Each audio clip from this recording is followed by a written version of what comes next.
GettingPositiveKarmaNow.com presents Bhagavad Gita for All, a lecture series by Nalin Narula, recorded in front of a live audience. Om Namo Bhagavate Vasudevaya. Om Namo Bhagavate Vasudevaya. Om Namo Bhagavate Vasudevaya.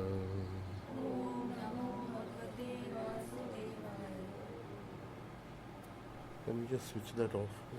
So we were on Bhagavad Gita chapter 3, and since it's been a bit of time since we connected, so we will review a little bit. Arjuna had asked a question in text 36 that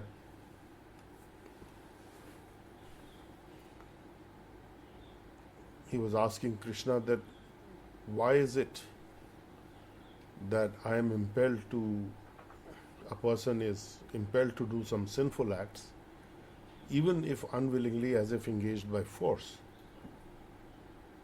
So what is that thing that pushes one to do these things, even though one may know that these are not good?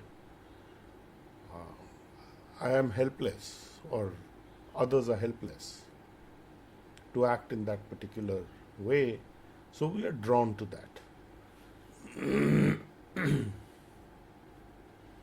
So Krishna had explained that it is basically coming from contact with material nature. And it is coming from lusty desire, calm, sense gratificatory mood coming out of Rajogun, the mode of passion. And when that is obstructed, then there is anger and wrath, and that devours everything. And that is the greatest sinful enemy, the all-devouring wrath or anger. So lust gets transformed into anger. But the solution for that is to use these in the service of the divine. The example had been given of Lord Hanuman, who got very angry, and then he used that anger in the service of Lord Ram by destroying the kingdom of Lanka, which was the abode of Ravan. And then Krishna is going on to explain that just as a fire is covered by smoke, a mirror is covered by dust, or a fetus or embryo is covered by the womb, so therefore the living entity, similarly the living entity is covered by different degrees of this lust. So you can understand that a mirror is very lightly covered by dust, the fire is also covered with smoke, and the smoke can be removed by manipulating the fire, the mirror can be dusted clean. And in this context, Chaitanya Mahaprabhu said, Cheto Darpan Marjanam, that cleanse the mirror of your mind by chanting the Hare Krishna Mahamantra, which is Hare Krishna, Krishna Krishna, Hare Hare, Hare Ram, Ram Ram, Hare Hare. So that mantra can be used to cleanse the mirror of the mind. And then there is the fetus that is covered in the womb, which is very tightly bound up, no position to move, very difficult to fix. So it's a degree of difficulty.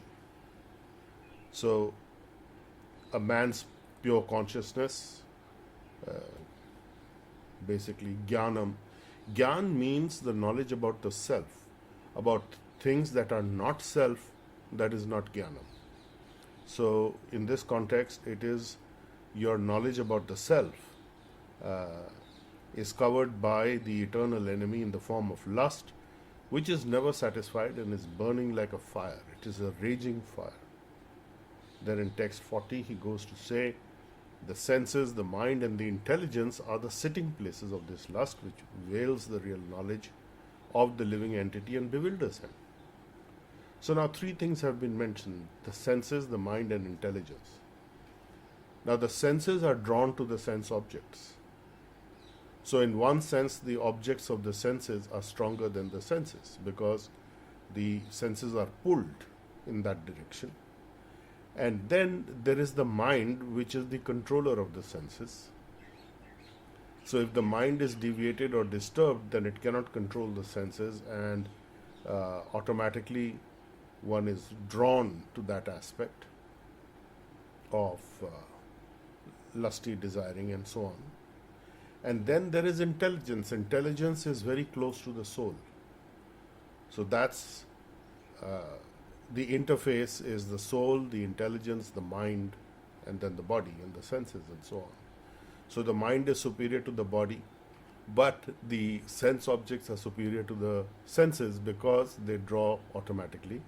But with controlling the mind guided by intelligence, we can overcome this. So the intelligence is the jnana, that is the knowledge about Krishna consciousness, healing consciousness, where you are doing everything with the service attitude towards the divine, towards the healing energy, that you are engaging yourself in the service of the divine, which is healing people's binding consequence karma, to begin with your own, and then as it spreads into other aspects of your life, as you touch others, as you touch their lives.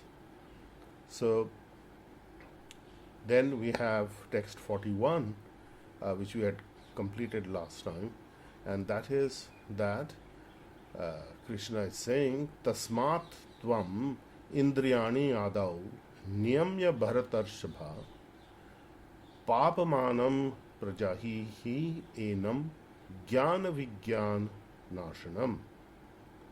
So, right from the very beginning, at the very onset, you can begin to curb this great symbol of lust by regulating your senses. So, following certain regulative principles are very important. For example, no gambling, no meat eating, no illicit sex life, and no intoxication.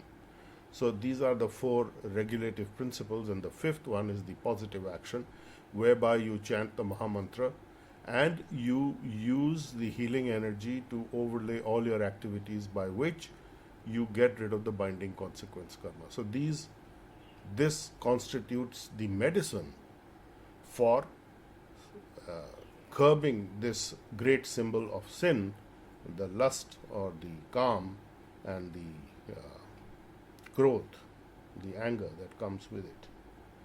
So the jnana, as we said, refers to the knowledge of the self as distinguished from the non-self, and vigyan is the practical specific knowledge of one's constitutional position and one's relationship to the divine. So this is what we had completed with last time. So we have now 2 more texts left in this chapter 3, that is text 42 and 43.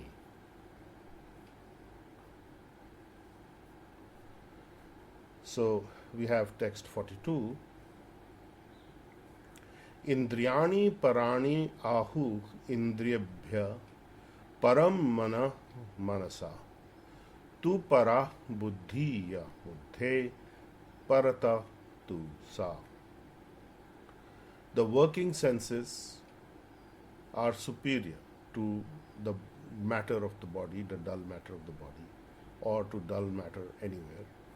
And the mind is higher than the senses, and the intelligence is still higher than the mind, and the soul is even higher than the intelligence. So this is what we just spoke about a few moments ago, that your indriyas, the senses, there are the knowledge gathering senses, and then there are the experiencing senses. So they are different kinds, and the working senses are superior to dull matter.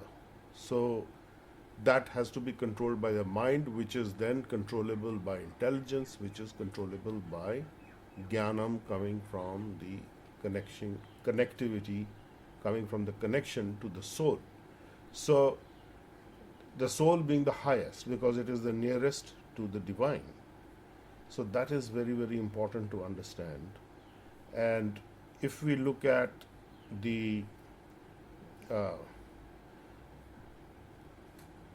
Brihadaranyaka Upanishad, which is one of the major Upanishads, and it is said that the intelligent person who is pursuing this path of spirituality, of Brahma, he should know this, and he gets knowledge from this not by words, not by thinking, not by speaking, but by actual connection. So the connection is coming from your spiritual empowerment to the divine through the karmic healing energies and liberating energies of KQ force and Reiki. And liberation ultimately means what? Liberation is not that you have to work towards liberating the soul, because the soul is constantly liberated. It is your illusion that you have to be liberated from. So again, if we take the example of the senses, when you are, it is also said in the same Brihadaranyaka Upanishad, that the example is given that when you are sleeping, the senses are used by the mind, by the sleeping mind, to create a reality which is fictitious. And then when you are waking, then those senses are again released into the real world, so to speak. So, in other words, the mind the mind has the capacity to create an illusory reality, disconnected from the divine, from the actual reality. So, understanding that is the action, not any other thing. It is also, we can give the example of a person who in a dark place, or when there is not enough light, he is seeing a rope and thinking it is a snake, and he is reacting. That's an unreal reality. But the snake disappears once you understand that that is not a snake, it is only a rope. So simply by connecting with this reality of the soul self, that is the Jnanam aspect, the illusion is immediately dissipated. So for example, if you are chanting many mantras, like people like to chant many mantras, the Maha Mantra is an exception, because it is actually instilling and installing the energies of the divine directly into your consciousness, and the words kind of fade away.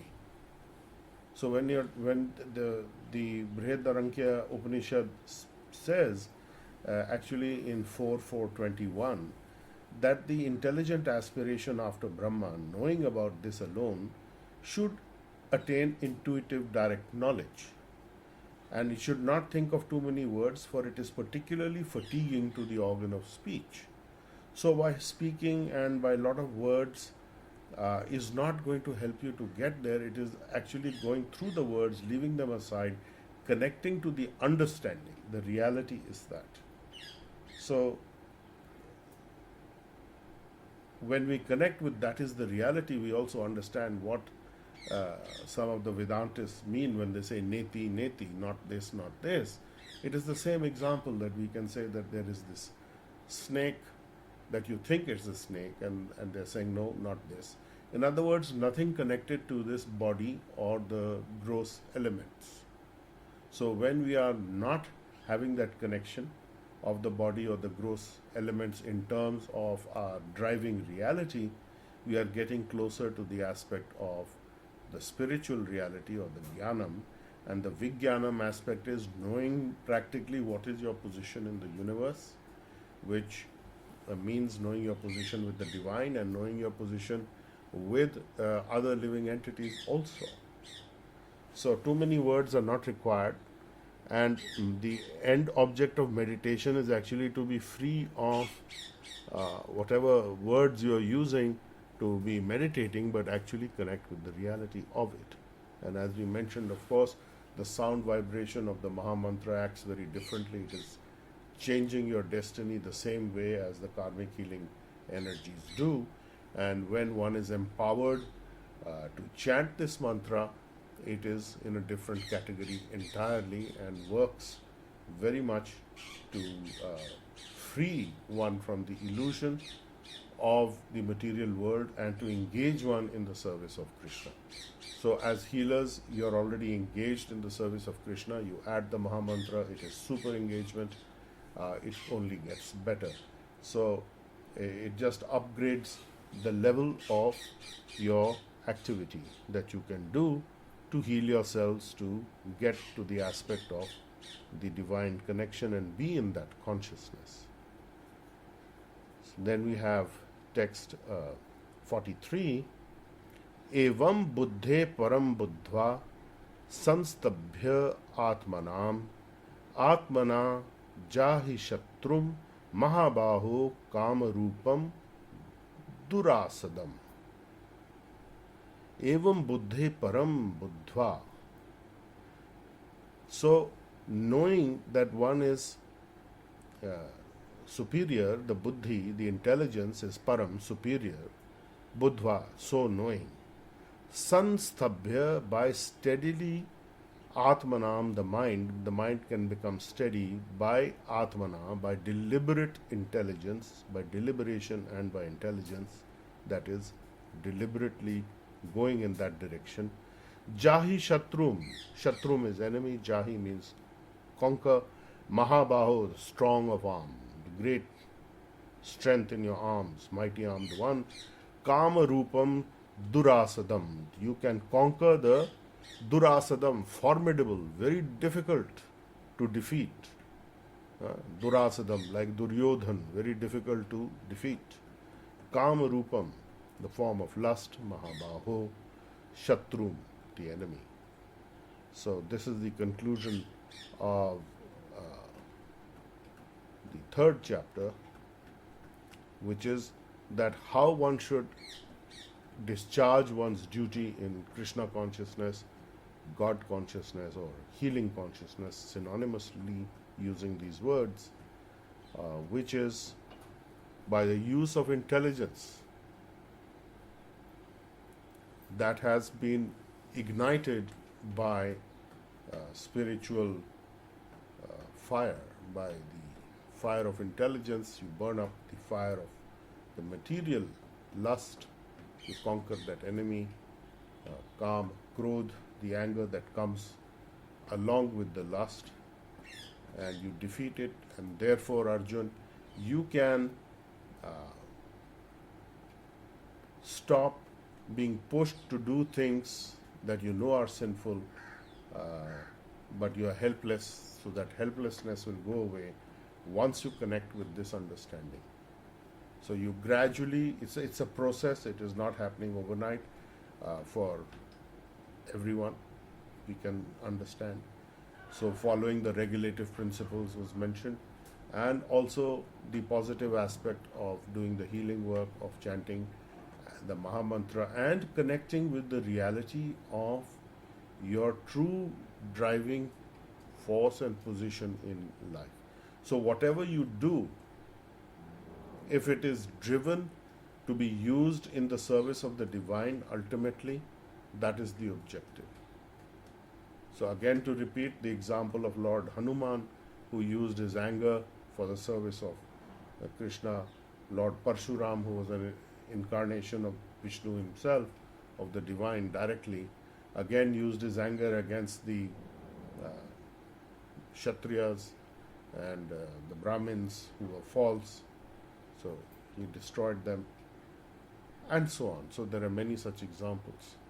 So here the instruction is that you look within and understand that the objects of the senses are drawing your senses, and if you allow it to be drawn by the weakness of your mind, by the illusory weakness of your mind, the mind is an illusion, then the intelligence is also lost, and then you are in trouble. So connect directly with the soul self and connect with the intelligence relating to that knowledge and aspect, and allow that to guide you through your understanding, through your realized, intuitive, direct in touch understanding of the divine, and that shall guide your actions. So you will be saved from taking many decisions that would eventually get you into a lot of trouble. So that is where we will end today, the chapter 3, the last text 43, that knowing oneself to be beyond the material senses, mind, and intelligence, one should control the lower self by the higher self, and by this spiritual strength conquer this difficult, insatiable, formidable enemy known as lust, which is the cause of creating all sinful actions and reactions. So it is the lusty desire only. So this is the expanded meaning of what lust is, that we are pushed or we push ourselves into such activities, and then we get caught up in this whole cycle. So if there are any questions, I will be happy to answer the questions.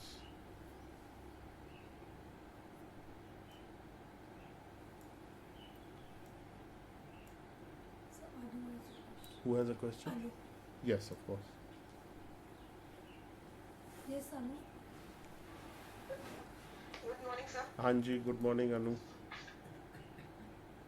Sir, when you're saying that intelligence is closer to the soul, Yes. I mean, this is a corollary that, so people who are essentially born intelligent, are they spiritually more connected than people whom we consider, in quotes, less intelligent? Intelligent doesn't mean material facility. It doesn't mean somebody who is clever at getting things done. That is not intelligence. We are talking about intelligence, which is gyan. Gyan has to do with things that are non-material related. So when you talk of somebody who is materially intelligent, it is not the same thing. Here the reference is to the spiritually intelligent. The one who are awakened spiritually, that is considered intelligent, not one who knows how to very well manage the material aspect of life. That is not intelligent in this context. Is Yes, sir. okay. Anything further on that? No, sir. I mean, my whole point is, how do we distinguish now between material intelligence and spiritual intelligence? I mean, where do we kind of work to, increase that? The difference between material intelligence and spiritual intelligence is very clear.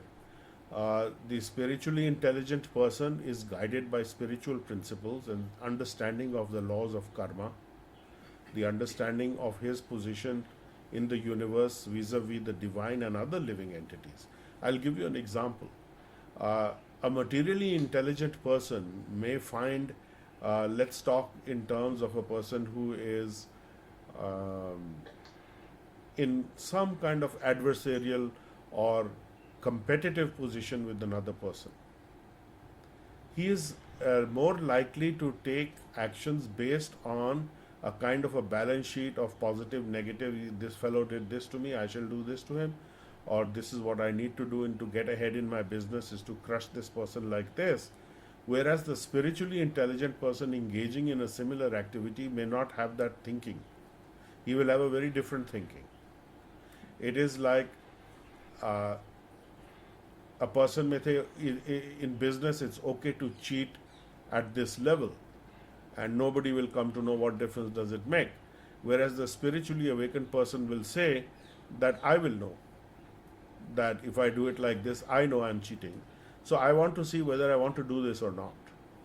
That is the difference in orientation, for example.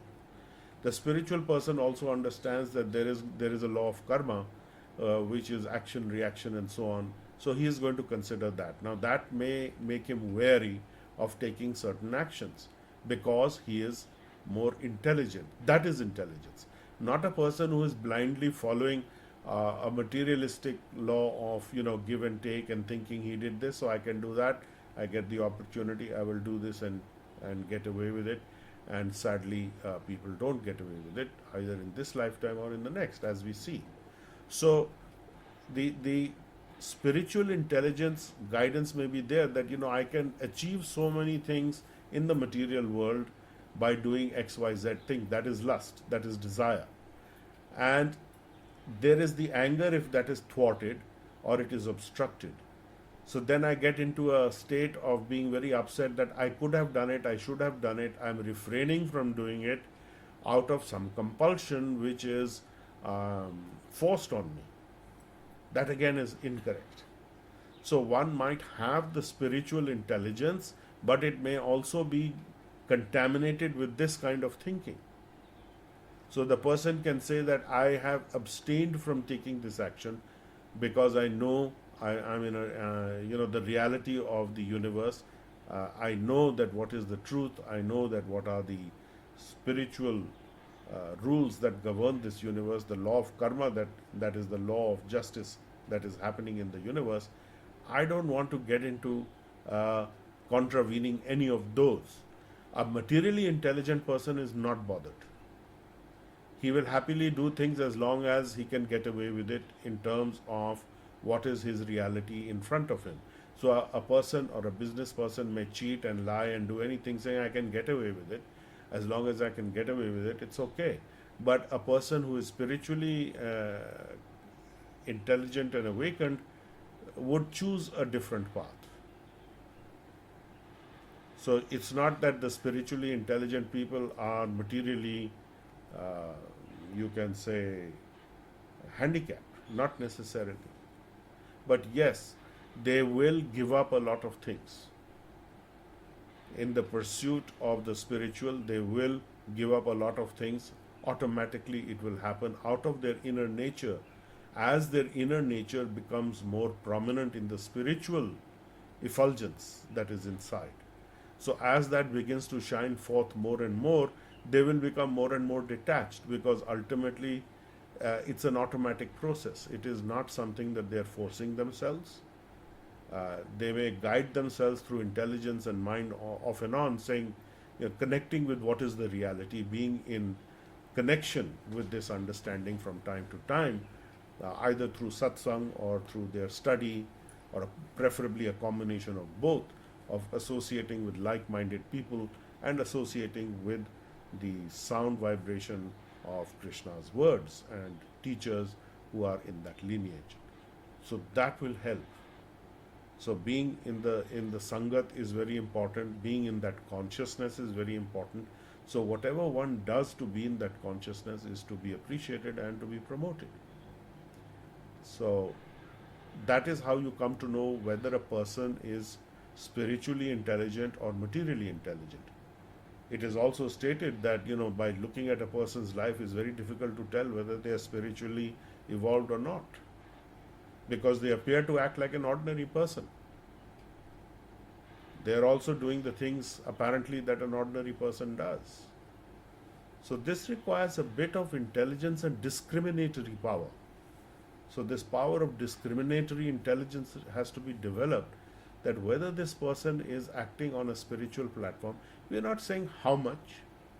If he is acting on the spiritual platform and maintaining it, and he is progressing, that's all to the good.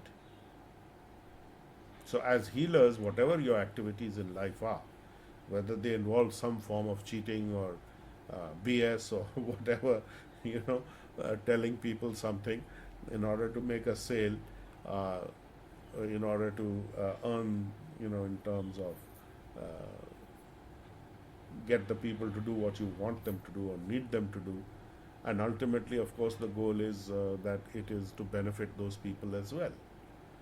So there is, if you look at it, all selling process is in one sense a cheating process, because you're promising somebody something which the price or you're extracting from them is definitely greater than the price of the raw materials that you're putting in. It is greater than the expenses, which means that you're making a profit. And why shouldn't you? So there is profit in everything. Everything that a person does, he profits from it, or at least he's driven by that idea of profit, which is again that comes into the zone of the lust and the desire. I want to have more. And if you are using that in the service of the divine, it gets decontaminated. So it's not to say that now on the basis of being Krishna conscious or God conscious or divine, you go out and cheating people. I remember Prabhupada had a lot of problem with the devotees because they were coming in from the material environment, and he had given them these books to sell, the Bhagavad Gita, the Bhagavatam, and all his 80 odd books that he wrote. And he said, you earn your money from this, and having a temple program where you help the people and you chant Hare Krishna and you do all these things, and set up a wonderful program for them. But because they were in a cheating mode, they would go out and tell lies and sell books with a salesmanship, cheating mentality, and come back. And Prabhupada used to tell them that you can't switch off automatically when you're in the temple.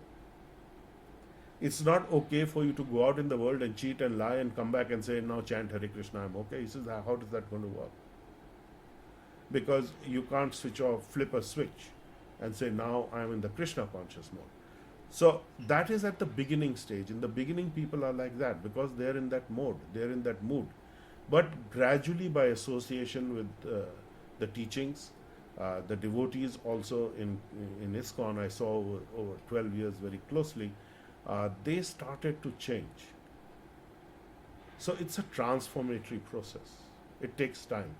But in ISKCON, it took a very long time for most people. They were still doing it, but somehow they stayed. As long as they stayed within the shelter of the movement, they were doing somewhat okay. And if they graduated, that was great. And if they fell down, then that was not so great. So it depends. People can burn out and get out of it. So healing, the Reiki and the KQ Force healing methodologies are so nice because it is not firstly a religious process. It is entirely voluntary. And we use people's desire to achieve things. The lusty desires are used to channel that energy and therefore decontaminate. So it's a very deep healing that goes on, that the very desires that you have to go get ahead in life are being used to heal you from those desires. So it is like using a thorn to remove a thorn that is pricking you. The same way that we do in the Divine Reiki Light, you use a thorn to remove those thorns which you cannot send healing to otherwise at the Reiki 1 level. And in fact, you should use it at every level. So it is like that only. Here it's a very deep, the problem with the so-called traditional methodology is that there is that energy that we use in Reiki and the KQ Force that is not available to them. If, for example, there was a person who was a Brahmin, following the Brahminical method, chanting Gayatri, chanting Mahamantra, and he had the Reiki, as was the position thousands of years ago. They did have the Reiki, and they used it. By another name it was there, but same energies were available. They would be in an absolute perfect position. However, Brahmin is not for everyone. The whole world cannot become Brahmin initiated, and never going to happen. So, what do? Do you let the world go to hell? No. Let them use Reiki, let them use the KQ Force, and use the same healing energies of decontamination, of getting higher intelligence, and becoming free from the illusion that the reality is that which is connected to the physical body. Because that is not the reality.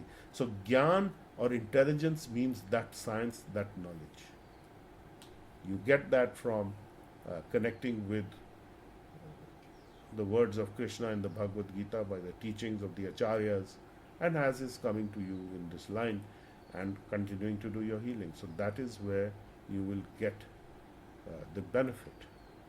And the test is that you gradually become free of anger. So if there are healers who are very wrathful, very angry, very obsessive, no, I want, I have to do this, they want to control people, they want to force them, they want to push them, they're not in a good place. Now they could be, it could be a pathological condition coming from time. People want to control, like very big businessmen, CEO, chairman of companies and so on, very hands-on. And then there are others who are very hands-off, that they understand that's intelligence of a high order, not necessarily spiritual, but it can attain a similarity, because they are saying I need these people to help me, and I've identified them, I give them the responsibility, I give them the authority. Let them do their job. They know more than me. I should get people who know more than me. I don't know more than them. I have to understand that. So that is the beginning of understanding that how little you actually know.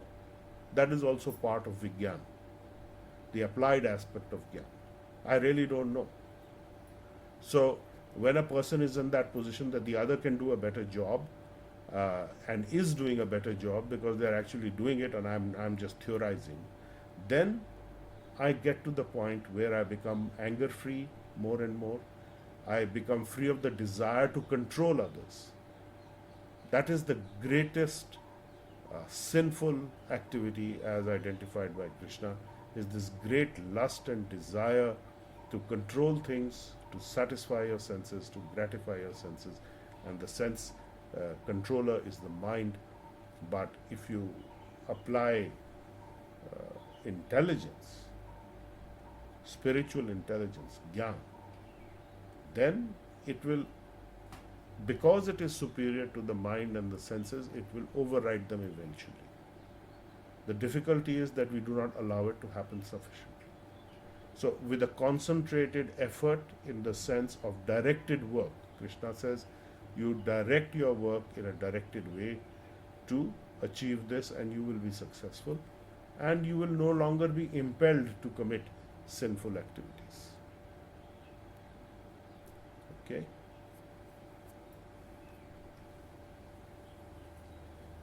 Any other questions? Okay, so we will conclude chapter 3 here today. That what is the discharge of one's proper duty, prescribed duty in God consciousness and Krishna consciousness, which is pleasing to the divine and serves the purpose of the divine. So that was chapter 3 of the Srimad Bhagavad Gita in the matter of Karma Yoga. Om Namo Bhagavate Vasudevaya. Om Namo Bhagavate Vasudevaya. Om Namo Bhagavate Vasudevaya.